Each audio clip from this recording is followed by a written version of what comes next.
Speaker, with your permission, may I take questions 13 and 14 together? Yes, please. Thank you, sir. I thank members for their questions on the EIP. I thought it would be useful for me to first share the history and the context in which it was first introduced. When Singapore was still under British rule, the Raffles Town Plan, also known as the Jackson Plan, designated separate geographical zones for each ethnic group. Malays, Chinese, Indians, and Europeans lived in different areas and apart from each other. This segregation was not conducive to promoting interaction and integration between the races. That was our colonial history. Given that experience, as well as the circumstances that led to Singapore's independence in 1965, our founding fathers were determined to learn these lessons in order to build a cohesive multiracial society. Our very existence as a nation was based on this ideal, that we would be one united people regardless of race, language, or religion. To achieve this aspiration, the government did not blindly paper over the differences between the different ethnic groups. We also did not take a melting pot approach by forcing different races to blend or conform artificially to one uniform national culture. Instead, we respected and celebrated our differences, worked hard to uplift every community, while actively enlarging our common space and fostering trust and understanding between the various ethnic communities.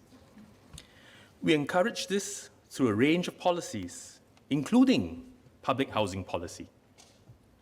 For instance, when HDB built new towns and estates to provide public housing for Singaporeans, we consciously allocated flats in such a way that every HDB block and precinct all over Singapore reflected the ethnic mix of the general population. Now, these were for new flats then. This was so that people of different races could interact and form bonds with one another. While we controlled the allocation of new flats quite carefully, we did not initially place similar restrictions on resale transactions, which were first allowed in 1971. Over time, as more resale transactions took place, people sold and bought and moved, ethnic concentration started to re-emerge in particular areas. For example, by the late 1980s, we started to observe an increasing concentration of Chinese buyers in Ang Mo Kio and Malay buyers in Bedok and Tampines. We could see that without intervention, there would, over time, once again, be ethnic enclaves which would separate us. And that is why we introduced the EIP in 1989, for both new as well as resale flats, to ensure that public housing estates remain inclusive and diverse, even beyond initial flat allocation. The EIP applies to all races. It caps the proportion of flats in each HDB block and neighborhood that can be owned by households of each ethnic group. The limits are set based on the ethnic proportions in the general population, with an allowance for some local variations in each block and neighborhood. And if you look at the EIP limits, they're actually set higher than the national demographic proportion of each ethnic group. Mr. Chong Ki Hiong pointed out the changing profile of our households. He's right. We therefore review the EIP limits regularly to ensure that they are in line with national demographics, so that our HDB blocks and neighborhoods continue to reflect the multiracial character of our society. As for inter-ethnic households, which are becoming increasingly common in our social landscape, they can choose which ethnic quota to be considered when buying a flat. This choice is then fixed until they sell the flat to be fair to other flat owners. Today, we've made progress in strengthening good relations among Singaporeans of all races, and that is the result of the hard work put in by many generations of Singaporeans, as well as our deliberate policies and programs that seek to actively support multiracialism, including the EIP. But as recent incidents show, there is still more that we can and must do to combat racism. Building racial harmony is a constant work in progress, and the EIP remains an important part of this effort. Because left entirely to social and market forces, ethnic concentrations will start forming in different areas again. Now, there are many reasons for this, even beyond the instinctive preferences that people may have to live near others from the same ethnic community. For example, family members may wish to live near each other for mutual support, live near family. Or residents of certain ethnic groups may prefer neighborhoods with a higher concentration of specific amenities and services, or larger flat types. Or they may find different locations more suitable for their household's financial situation. Individually, these are completely understandable and reasonable preferences, and very personal ones. But collectively, if we are not careful, these tendencies could inadvertently lead to segregation among our races. Now, is the EIP still relevant today? Let's look at the facts. Today, nearly 1 out of every 3 HDB blocks and 14% of HDB neighborhoods have reached one or more of the EIP limits, which means they've hit, for that particular ethnic limit, more than the national proportion already. This happens across all ethnic groups, Chinese, Malay, Indian, others, as well as in both mature estates with older Singaporeans and newer estates with younger residents, where most residents fulfilled the MOP in recent years. In some areas like Bukit Merah, Pasir Ris, and Woodlands, the limits have been reached persistently across time. So just imagine how much more the different ethnic groups would concentrate in different neighborhoods if we did away with the EIP, and how much harder it would be then to promote mixing and understanding across ethnic groups in the home environment. Our children could grow up in neighborhoods where they hardly see any children or any people of other races. Not even in their classrooms, since most children go to preschools and national schools near their homes. How much harder then would it be for them to even get acquainted with different cultures from a young age, to see festivities, celebrations, and mourning in the neighborhood? Not to mention to truly understand and appreciate these cultures from a very young age. And how much harder would it be for our children to correct their conscious and unconscious racial biases and learn how to live in a multicultural society? So to Ms. Cheryl Chan's questions, yes, the EIP remains relevant and necessary today. Now, fostering real racial harmony is challenging, and the EIP is one very important part of the solution because it helps to ensure inclusive and diverse neighborhoods. Of course, some might argue that just because we live next door to someone from a different ethnic group or culture or religion does not necessarily mean that we will get along with our neighbor or learn to tolerate or understand our differences. In fact, all these incidents of friction between neighbors of different cultures have caught our attention and is part of the reason why we're having this debate today.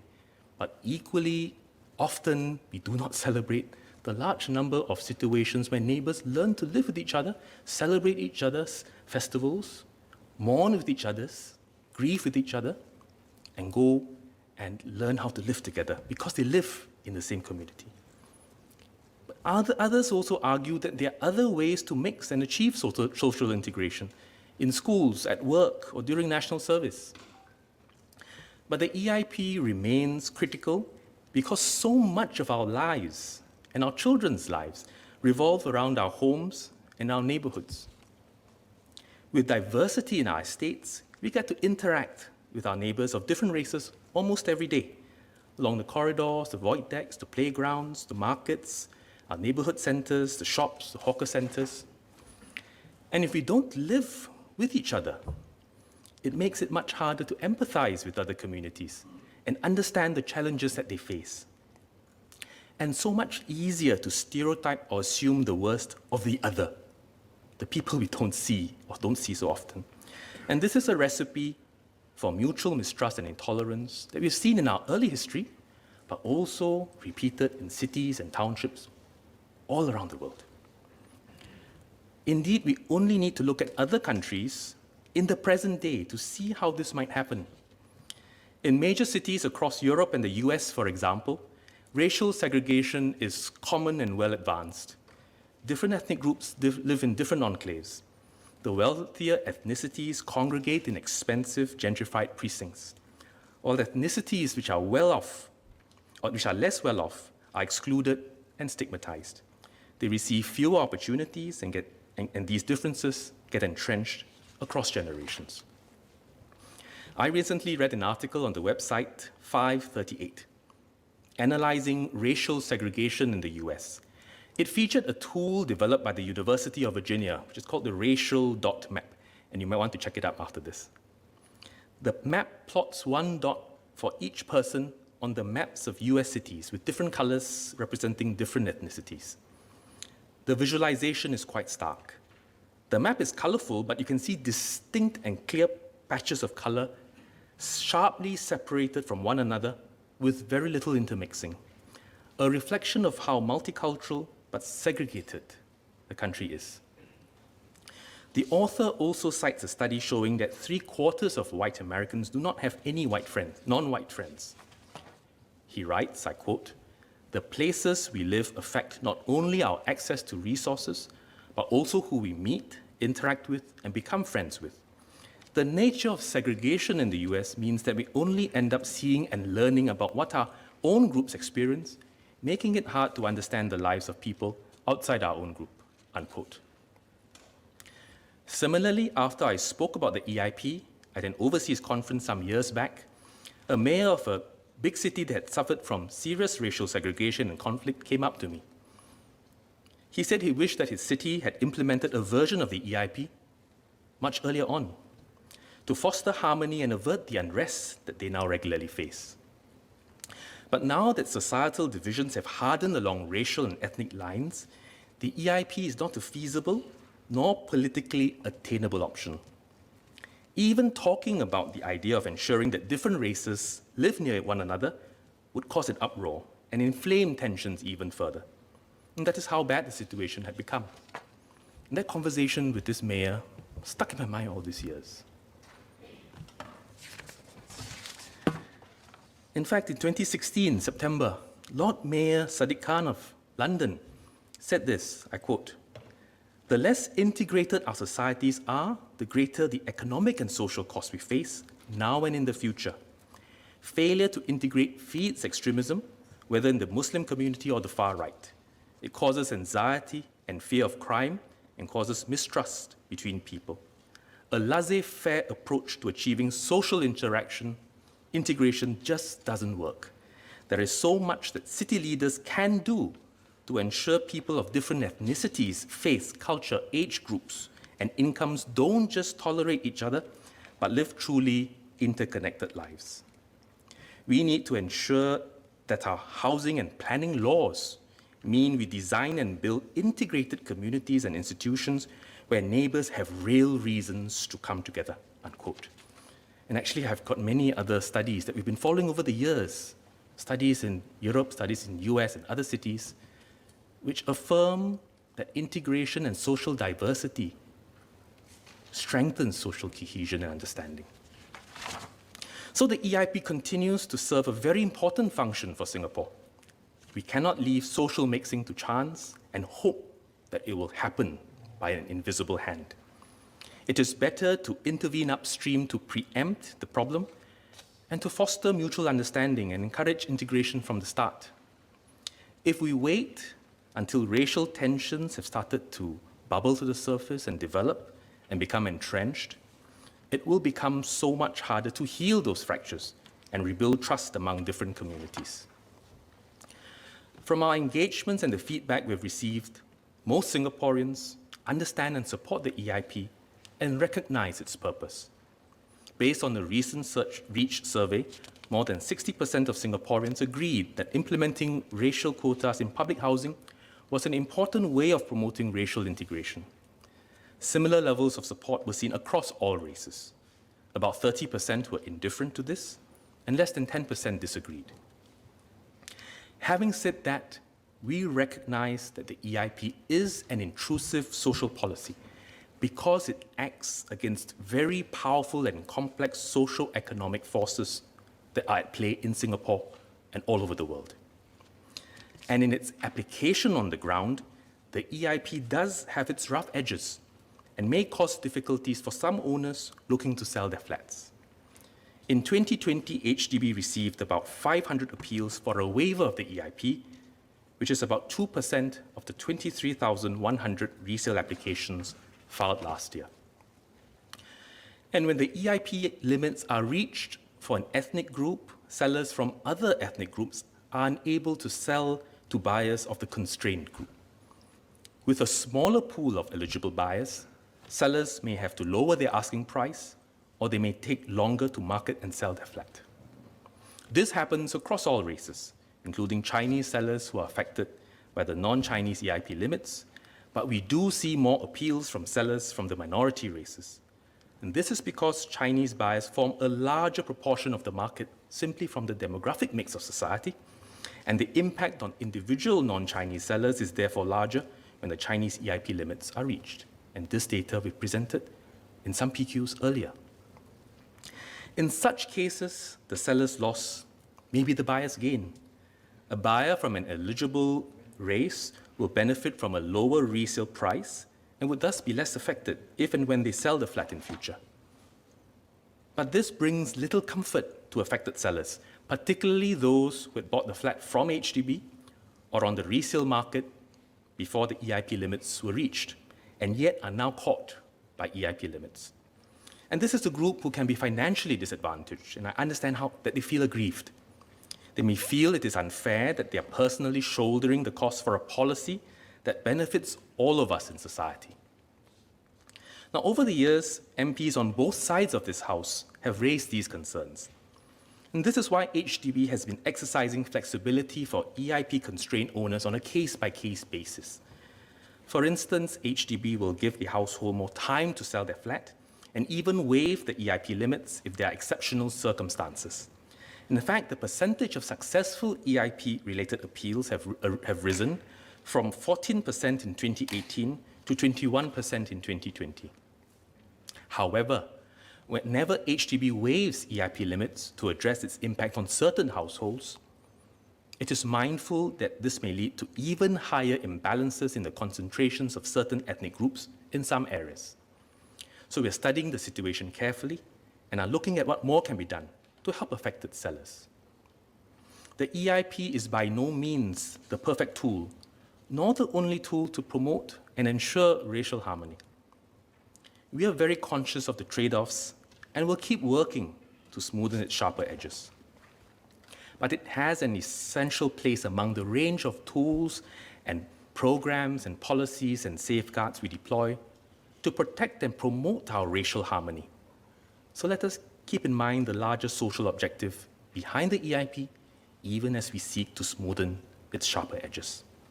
We must always ensure that the places we live and grow up reflect the fabric of our society, and that is how we continuously press on towards our ideal of a cohesive and multiracial Singapore. Thank you. Ms. Nadia Samdin.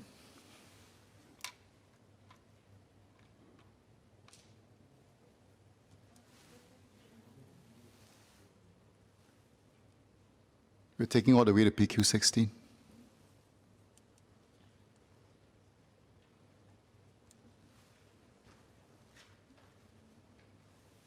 She's not sure what you're asking her to do. She's supposed to stay in PQ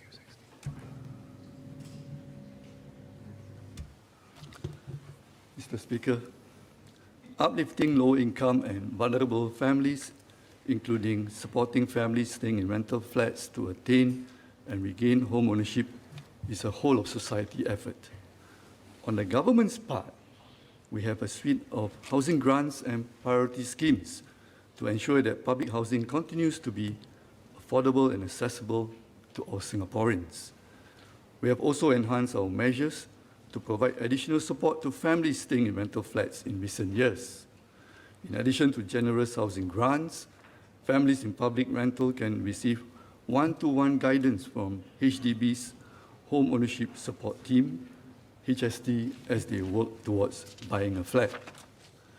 Within the Malay Muslim community, the M-Cube network has various programs that complement the government's initiatives in supporting lower income and vulnerable families. Project Dian at M-Cube aims to provide more effective and integrated support for Malay Muslim families staying in rental flats by connecting them to the wide range of national and community programs for education, employment, social support, and health. Project Dian at MCube, which focuses on Malay Muslim families, will focus on the following aspects. First, we want to improve the intergenerational mobility by giving more attention to families with children staying in rental flats. Project Dian at MCube will see the coordination of MCube outreach efforts with other government programs such as MSF's Community Link or ComLink, ECDA's Kickstart, and MOE's Uplift, including facilitating access to preschool education and ensuring that children can attend school regularly. Second, we want to help families staying in rental flats improve their employment outcomes and earn a stable income so that they can work towards buying an HDB flat. This includes helping these families utilize their SkillsFuture credits and linking them up with career counseling programs under Mendaki Sense. We also want to encourage more women to join and remain in the workforce. For Malay women who wish to continue working after marriage or childbirth, the Back to Work Women program by Mendaki Sense connects them to potential employers and prepares them to take on new jobs. Third, we will ensure that families have access to social support that can help them to grow a positive family environment. This is done through programs such as Bersamamu and Project Arif, which support newlywed couples for family life, maternal wellness, and child development. In terms of resourcing, Project Dian at MCube will be led by the MCube Engagement Coordination Office, or ECO, and tap on its existing resources.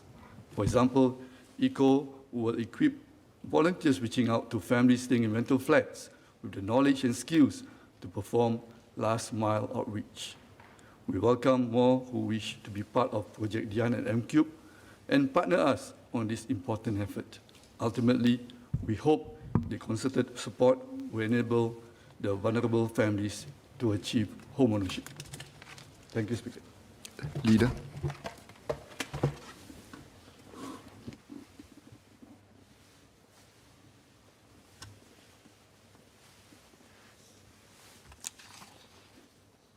Mr. Speaker, may I seek your consent and the general assent of members present to move that question time at this day's sitting be exempted from the provisions of Standing Order number 22.1 so as to enable the questions for oral answer to continue until the completion of question number 16, including relevant supplementary questions. I give my consent. Does the leader have the general assent of honourable members present to so move? Leader, please proceed. Mr. Speaker, I beg to move that notwithstanding Standing Order number 22.1, questions for oral answer set down on the order paper for today to continue until the completion of question number 16 and including relevant supplementary questions. The question is as moved by the leader of the House. As many as of the opinion say aye. To the contrary, say no. I think the ayes have it. The ayes have it. Dr. Shahir Abdullah. Question 7, question 16.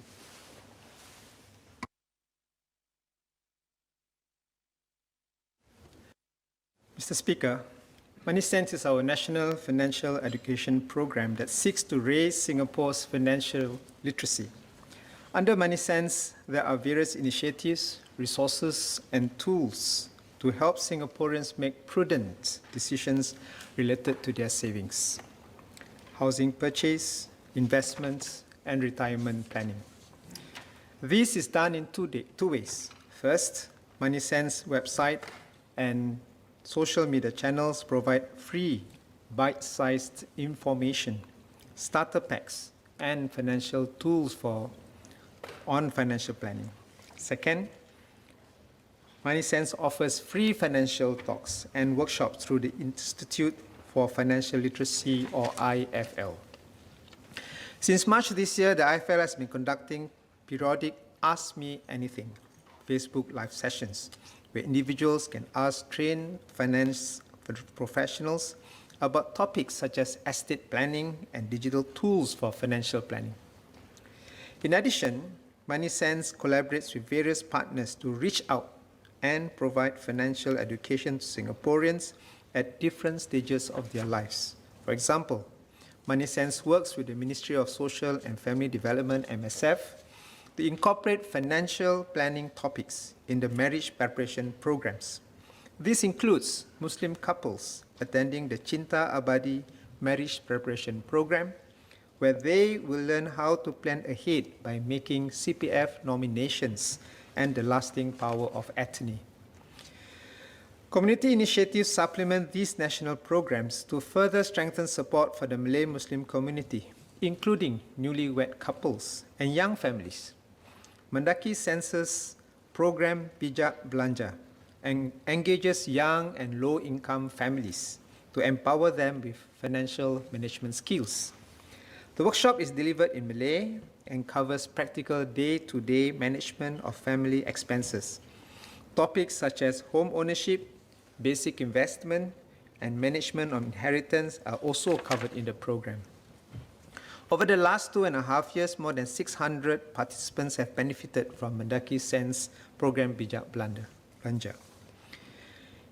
As part of an MCube initiative, the Naib Kadi, or solemnizers, will provide marital guidance to newly wed couples through the Bersamamu program so that they have a good start and build a strong foundation to their marriage.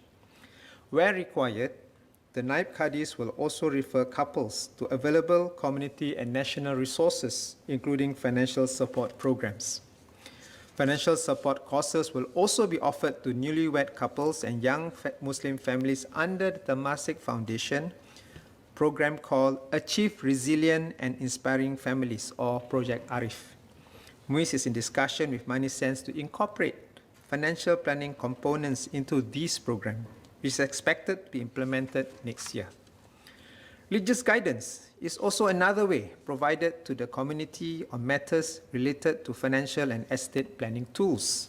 MUIS has conducted seminars and talks on managing inheritance and organized several continuous professional education or CPE training programs on wealth and estate planning for our asatiza.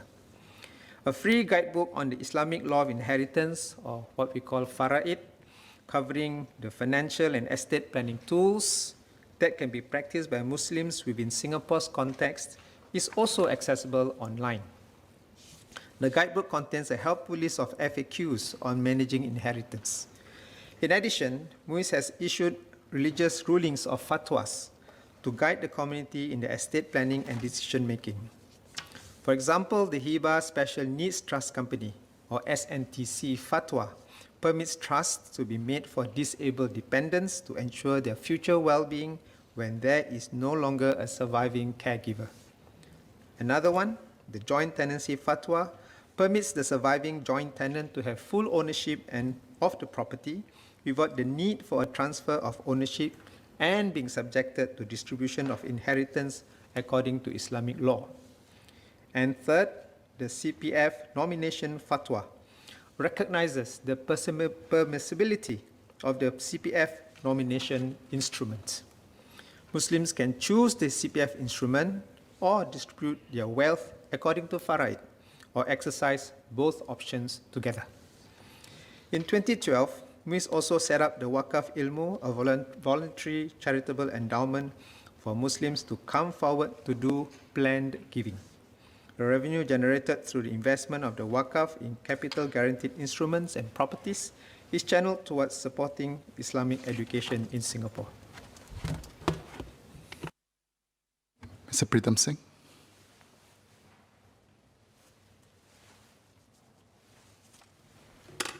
Thank you, Mr. Speaker. Thank you, Leader, for extending the time for members to ask supplementary questions.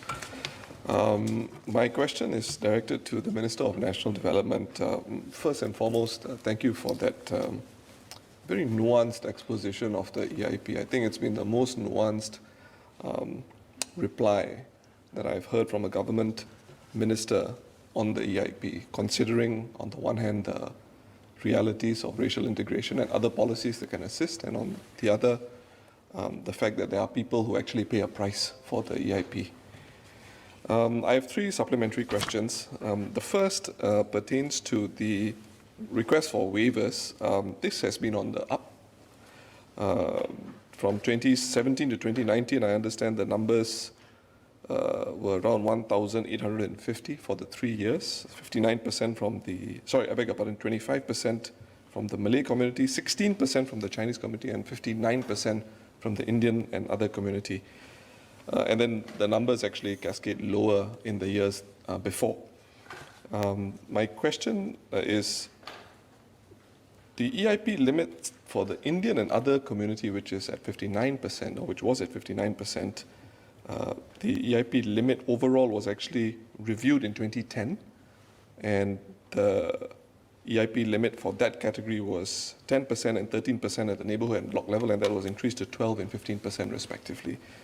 My question is, in view of the large number of EIP appeals continuing to come from this community, and a suggestion made in 2010 by the then Minister of National Development that there would be a review around 2020, has this review been undertaken, and what are the new EIP limits, if any?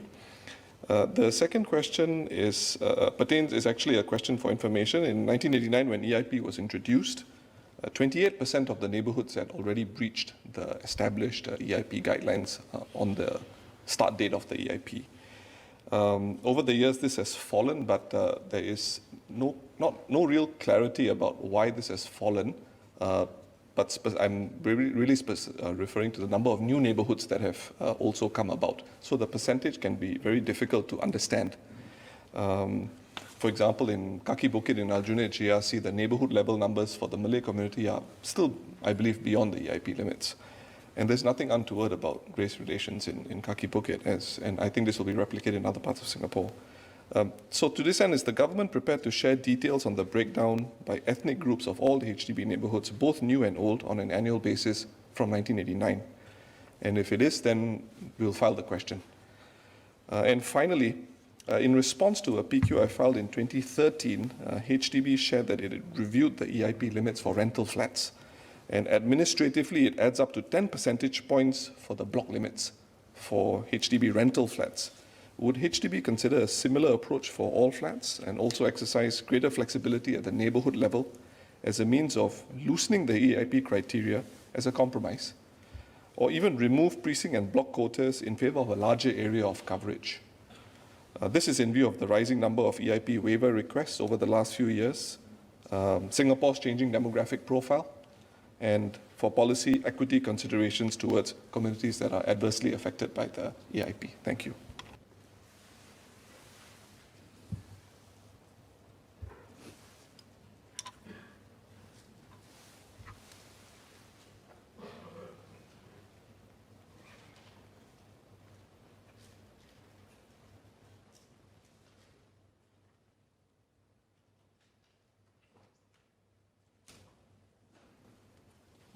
I thank the member, the Leader of the Opposition, for 3 questions. First, on the number of appeals from households from Indian or other ethnic origins, whether the review is ongoing. It continues to be so. We look at the proportions of various ethnic groups over the years, and we'll make adjustments where necessary. In 1989 versus 2020, the second question. Okay, here's the data. In 1989, when we introduced the EIP, 28% of neighborhoods had reached one or more ethnic EIP limits. So 125 neighborhoods then, 35 neighborhoods reached one or more limits. June this year, out of 173 neighborhoods, because we've been building our towns and increasing the number of neighborhoods, 14% have breached one or more ethnic limits, and that is 24. All right, so in 1989, 35 neighborhoods out of 125, and in 2021, June, 24 out of 173. So more neighborhoods as a whole in Singapore, but the number of neighborhoods hitting one or more EIP limits has come down, not just in proportionate terms, but in absolute numbers. And that is perhaps a result of a range of factors. The EIP operating, including operating in new neighborhoods that are launched over the years since, but also a whole variety of factors, providing a whole range of flat types, providing for different budgets, programs that promote a sense of belonging, programs that help to integrate society together across races. So a whole range of factors may have led to that. As for rental flats, the member asked, I recall reading in 2013, the member asked, following a 2012 question he'd asked to Minister Corbin Wan, then Minister for National Development, and Minister Kaur said that for rental flats to accommodate the Malay households that are applying for rental housing, there would be an administrative 10% increment to accommodate.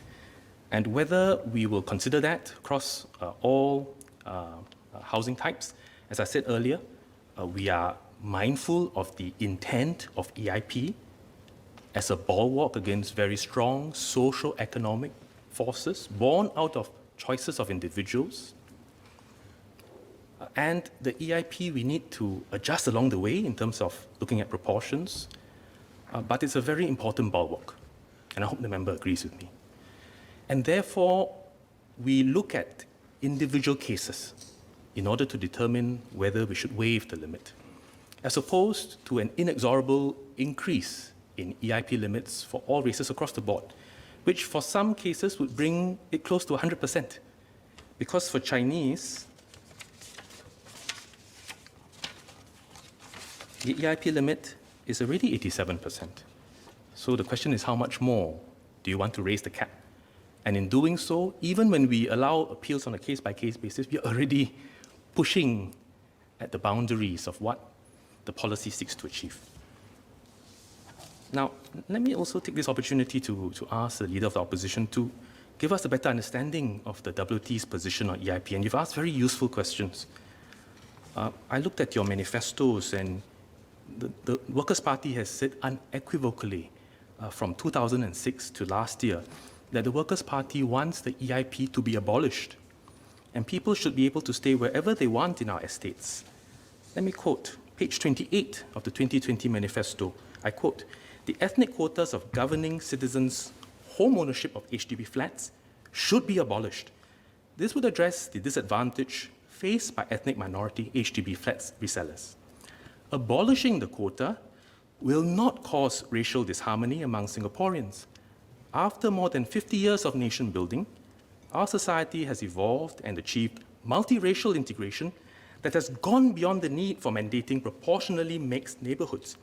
Singaporeans should therefore be given the freedom to choose where their homes will be without taking into account race." Now, it is the same in 2015. You didn't cite the impact on minorities resellers, but you say that society has now attained a level of multiracial integration, and therefore there is no longer a need for EIP. In 2011, that's the same position, except that in addition to saying that in 2011 Singapore had reached a high level of multiracial integration, and therefore there's no longer a need for people to be mandated to live with each other across different ethnicities in our neighborhoods, Workers' Party goes on to say that the ethnic quota system also contradicts the policy of encouraging young families to live closer to their parents and prevent young Malay and Indian families from buying homes close to their parents. I would dare say that also applies to Chinese families who are constrained by EIP even if they wish to live in the same block as their parents. And that is the same also in 2006. Between 1989 to 2006, we have no record of any position the WP has taken since the EIP was launched between 1989 to 2006. So I looked at speeches made by the Honourable Leader of the Opposition as well as the Chairman of the Workers' Party and other members, and I just wanted to understand the rationale and indeed what the position is. And because in the House, there has been no clear and unequivocal position taken by the Workers' Party that you want the EIP abolished because you object to it, and that Singapore has reached such a high level of multiracialism that is no longer necessary. We, of course, take a very different view to that. And the recent incidents over the years continue to remind us of the need to keep working at it and never rest on our laurels, that we can afford to take away mechanisms that are in place through the wisdom of the generations to keep our society where it is today. So I'd like to seek some clarity. Firstly, given what I've said about the current EIP limits being strained in different locations and the experience in different cities and countries, not just in the past, but in the present, what would be the Workers' Party's position? Is it your position that there won't be racial concentrations if we abolish the EIP? Or are you saying that we've reached a level of multiracial integration so that it does not matter if we have entire blocks and neighborhoods of predominantly one race? Society won't change if we have ethnic concentrations? What would your position be if you know that people go to the preschools, they go to schools near their homes, and if you have neighborhoods predominantly of one ethnic group, that will of course cascade into preschools, into our national school system. The services in the heartlands, the shops, the markets, the hawker center food choices, they will adjust to reflect the proportions of the clientele in the neighborhood. How about local jobs? The availability of local jobs and the kinds of ethnic Singaporeans who fill those jobs. And if you're concerned about diversity in workplace, in NS, in national schools, and even social mixing, and recall there was an IPS discussion about different socioeconomic classes and the concern about whether they mix, then why not at home and in our neighborhoods where we spend the vast amount of time? So I'd like to just seek the members' clarification. Thank you. It will help to advance our common understanding. Mr. Pritam Singh. Thank you, Mr. Speaker. Yes, that is the Workers' Party position as iterated by the Minister in the manifesto. It really is undergirded by the frustration that we sense from ethnic minorities who cannot sell their flats. And the question is the EIP the only policy among a whole gamut of policies that the government has to encourage racial integration, bearing in mind that it is a preemptive policy introduced in 1989. And we also have a hybrid system almost in Singapore where we do have places, Chinatown, Little India, where there are concentrations of a particular race, but it doesn't disturb Singaporeans, it doesn't bother Singaporeans. Now, we may take a different philosophical approach as to how the end situation will be, but I cannot speculate on one or two episodes and say that because of that we are we are descending in terms of our journey towards greater racial integration. My own sense on the philosophy behind the HDB EIP policy as it stands today, almost one generation since its introduction, is that it needs to be revisited. And it has to be revisited in the context of, and not limited to, number one, a larger national conversation on race relations in the context of Singapore today, in the context of today and tomorrow's Singapore, and separately what it means to be Singaporean. Number two, the effect of immigration into Singapore from the 1990s, after the EIP was introduced, leading to a larger Singapore family living in HDB flats that include communities outside the traditional CMIO categorization, such as naturalized Singaporeans from Myanmar, the Philippines, and non-Tamil ethnic Indians. Number three, the more common experience of mixed marriages among Singaporeans and separately between Singaporeans and non-Singaporeans, and its impact on traditional racial categorizations. Number four, of course, as is well known, and this is really the heartbeat of why the WP has taken the position it has since 2006. It was, I think, referred to as a time bomb by the PAP even then. And that is the economic loss to minorities who have to lower the market price of their flats in the name of that policy.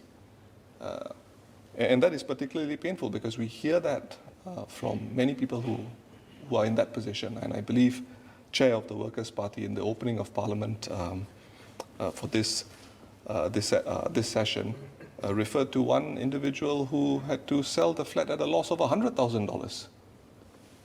I mean, that is shocking. And that's really where we're coming from. And finally, a reassessment of Singapore's lived experiences which acknowledge policies and guidelines that have successfully encourage racial integration, such as national schools, anti-discrimination guidelines at the workplace, national service, amongst others, and how these compare in today's time with the continued efficacy of the EIP as a policy tool of racial integration. So the position is this: the current policy as it stands has a larger impact on minorities, penalizing them in the pocket when they have to sell their flat. By minorities, I mean not just racial minorities, those who are affected by it, including Chinese, Malays, Indians. And this may perversely interact with the stated objective of the policy of racial harmony, thereby breeding resentment amongst those who are affected by the policy. And for that reason, the EIP as it stands needs to be reviewed. And we must always keep in focus the prospect of endeavoring towards a race-neutral society where race-based policies like the EIP are no longer needed. And in its current form, as I suggested, the EIP quotas should either be further loosened to ameliorate the prospects of further economic loss for sellers, with HDB committed to buying back the affected flat at the valuation price, or a larger geographical area representing the anchor for the EIP rather than the precinct and block quotas. And just before I conclude, my second supplementary question was not just a general question about the percentages at a broad level. It was about specific neighborhoods across time. Would the MND be prepared to release that information? Thank you.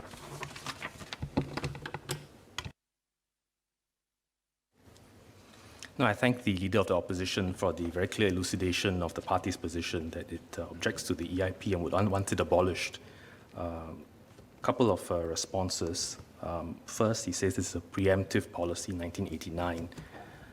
If you look back in history and over the last few weeks and months as we continue to review our policies and preparing for today's session has been a humbling experience in learning from the wisdom of the generations.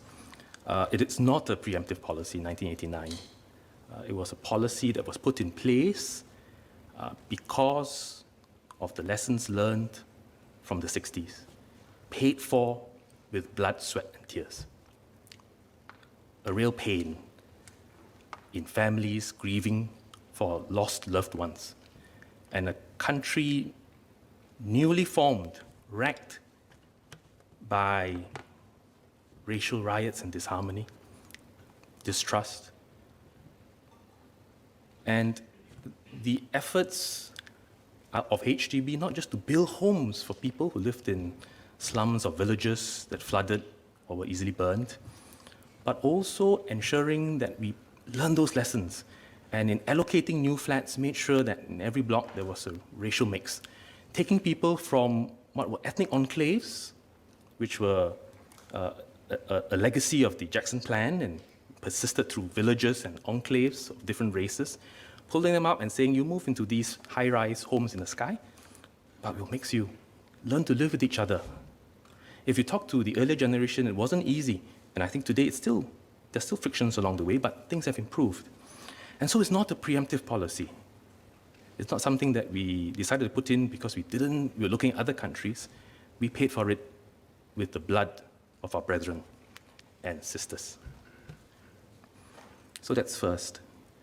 Second, the member says that he, or the Workers' Party, would like to abolish the EIP because of its disproportionate impact to minorities. As I've said earlier, the EIP has its rough edges. By its very operation, it seeks to ensure that in every estate, from BTO all the way to resale, there is freedom to choose where you'd like to live, subject to balloting or price. But when it hits certain limits, and when the function of individual choices results in blocks exceeding significantly the demographic proportion of each ethnic group, then we have to kick in this bulwark and say, well, we'll have to cap it. Of course, it causes pain, minorities, but also Chinese as well. The proportion, of course, will be different because there are a lot more Chinese than there are the other ethnic minorities, and that's the reality of it. For BTO applications, in certain popular locations, say Bishan, Ang Mo Kio, you do have cases of Chinese coming up to say, look, I've been balloted, I've been asked to select, but the next day I'm told, sorry, EIP limit hit, and then the minority takes over my place. There's also unhappiness, but we explain the rationale and seek their understanding, and by and large, all Singaporeans of all races have kept faith with the broader intent of this policy. But I accept the member's point, and I accept the point that was made by many members of this House, both present and past, and looking at very thoughtful questions and speeches by both PAP MPs and MPs from across the aisle over the years, concerned about the impact on their constituents of all races, including minorities. And that is why we've been looking at it case by case, understanding the situation for each seller, looking at how long they've taken to market their flat, looking at the price they've asked for, given the market conditions, and well, if today is EIP, tomorrow or next month, perhaps there might be a change of circumstances, or after a few months, EIP may adjust because people buy and sell and the EIP may no longer apply to your block. So we look at it individually, bearing in mind that we have to be very judicious. Otherwise, the lessons that we've learned will all unravel. The member talks about a case that the chairman of the Workers' Party sought to help, and the example was raised twice as an anecdotal but real example of a person who lost $100,000 through resale. I'd like to clarify, and we've checked all the cases that the learned member had filed, and without naming the individual family, it wasn't a case of them losing $100,000. Ms. Sylvia Lim's appeal to us was that the resident told her that she got offers for her flat that appeared to be $100,000 less than what other people nearby were offered. And that was anecdotal, it was said to her. I'm not sure the member verified. We were not in a position to verify what the offers were for that flat. But in that case, HDB assessed the case holistically and agreed in August 2019 to waive the EIP for a period of time to allow the family to sell. Waiver of EIP, looking at the circumstances of the family. But the family decided not to take this offer up for other reasons and requested HDB to acquire their flat. So that was what happened. So I think we better put these cases, which are raised as anecdotal examples, to rest. Having said that, there's impact, no doubt. There's impact, and we address that through appeals. We look at and scrutinize very carefully to help the affected seller. And as we said, we continue to look at how we can smoothen the rough edges of EIP and ensure that new generation of Singaporeans who have not lived through the tumultuous early days of Singapore history continue to support measures, may not be popular measures, but necessary bulwarks to ensure that our multiracial character is in substance and not in form. The member, I'm not sure whether he's addressed my question, but because of the impact on minorities, which we've said we address through appeals as well as through continuous smoothing of the rough edges, does he still take the position that we want to abolish the EIP for that reason? And if abolished, does the Workers' Party believe that our estates will remain multicultural and representative? Or is it a case that you accept that given even current trends, there will be a lot of concentration, but that it is perfectly okay, there's no impact to our multiracial character because we have multiracialism in NS, in our national schools, in our workplaces? I've also said earlier that there will be these knock-on effects if whole estates become concentrated to all these places and platforms and spaces that the member talked about. From being common, they will be ethnic focused. Does he then say we move the EIP away from housing and put ethnic quotas in schools, in workplaces, in preschools, in markets, in hawker centers, in neighborhood shops? Or you think that it's fine that the schools and preschools and they're all ethnically focused because it's proximity, it's fine. We are sufficiently multicultural, a point you've made since 2006, that Singapore has reached such a high level of multiculturalism that we no longer need to concern ourselves with mixing people. Thank you. Well, as for the last point about the data, we'll look at what data we can provide, the granularity. It changes from month to month, but we'll see what we can provide. Mr. Pritam Singh. Thank you, Mr. Speaker, and thank you to the Minister of National Development. I think the point really, again, is the philosophy that we want to aim towards a race-neutral society. And we continue working towards this assiduously and keeping in mind that you don't want the policy to become a barrier to that vision, to that journey to become a race-neutral society. That's why we took the position that we had. I don't believe the Minister has suggested what sort of policy beyond the very helpful clarification of the anecdote. I think this is how Parliament should work. If an example is brought up, government clarifies. Beyond these cases where HDB looks at it on a case-by-case basis, we have a regime, the rental housing regime, where HDB is prepared to administratively lift block limits. So it's not as if the government, the arguments that were made by the Minister of National Development are cast in stone. There is flexibility beyond looking at individual cases and moving the boundaries.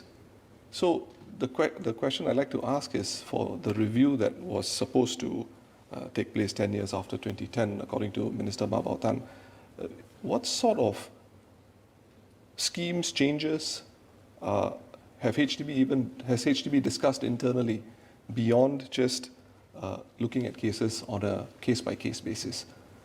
If I have not answered any of the Minister's questions, please ask me again. I'll be happy to answer them. Ours is a philosophical point. We take the position because we want to endeavor and move towards a race-neutral society.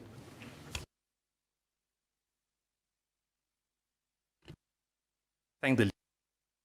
Those are details, important details, but I think fundamentally it's important to understand, given the government's position as articulated, that we continue to look at how we can smoothen the rough edges, and given how over the last few years you've started to see more appeals succeeding, though we recognize that that is on a case-by-case basis, providing a balm to a household, but also not quite, it's still pushing the limits further.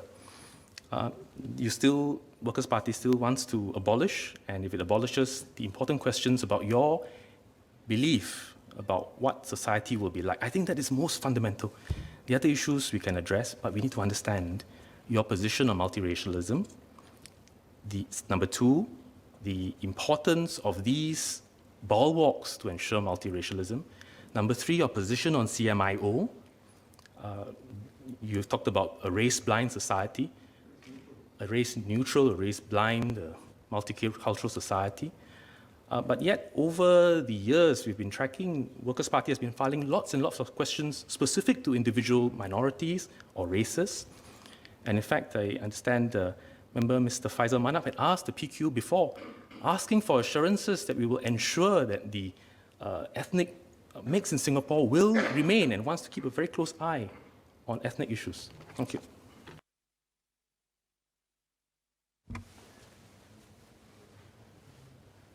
Thank you, Mr. Speaker. I just wanted to ask a clarification of the Leader of the Opposition, because I was listening to his response. I think he had started out by saying that the EIP should be revisited.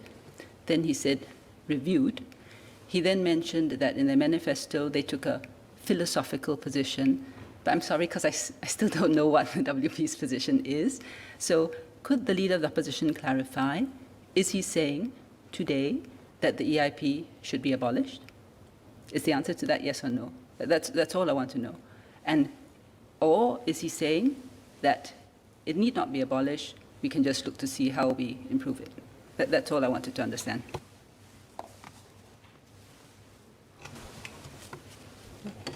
Well, it's a very nice way to close off a discussion on a topic. But I'll be happy to clarify the doubts of the Leader of the House. The philosophical position remains. We aim as a society towards race neutrality. It doesn't matter what the color of your skin is. We respect each other as Singaporeans. The Singapore family is going beyond CMIO categorizations, and that's the target we need to keep in mind. That's where we want to endeavor towards. Now, the government is the government of the day. It wants to retain the EIP for reasons which I would say are not totally illegitimate. I think it's important I state that. But having said that, how do we move forward with the EIP as it is, knowing that there are minorities, knowing that there are minority communities, knowing that there are even majority, even the Chinese community, which are affected by it. Is there a better way forward? And I think that's our duty as an opposition also. And half the reason why I'm asking for all that data on a neighborhood by neighborhood basis over time, annually, not monthly, annually, is to try and see for those neighborhoods where EIP limits have been breached, what's unique about those neighborhoods? Is it very different from any other neighborhood in Singapore? How do we look into those details with more granularity? And I hope that clarifies the point of by the leader, but I don't think so. Sindrani Raja. Mr. Speaker, I thank the Leader of the Opposition for his erudite answer, which didn't answer my question. I think we both agree, both the WP and we agree, we do want a race-neutral society. We want a society where everybody can live happily together. It's a question of how do we get there. And one of the things that the PAP government has put in place is the EIP. The WP, in its manifesto, has said, abolish it.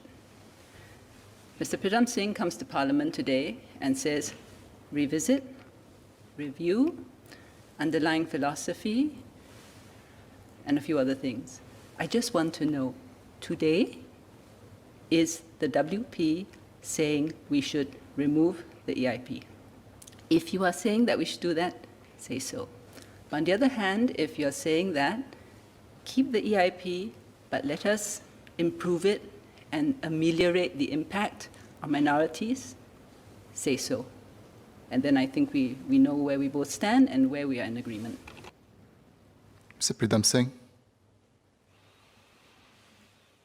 So we still aim to remove it, but until we get there, we have to, as Minister said, even out the rough edges as much as possible. And at some point, I hope in my generation, within our generation, we reach that place where we are race neutral. Doesn't mean that races don't, sometimes things don't bubble over, but there are more important things that remind us that we're Singaporean and we ought to look beyond our skin color. Mr. Desmond Lee. I thank the member for that very clear position. In 2006 and all the way till last year, WP's position is that we've already reached a level of multiculturalism and therefore unequivocally call for, in 2006, election after election, for the immediate abolition of EIP. But the Workers' Party's position today in 2021 is that we still need the EIP. We work towards a race-blind society, and we endeavor to reach there, and at some point, hopefully, we not need EIP. So that is a clear change in political position. I thank the member for that.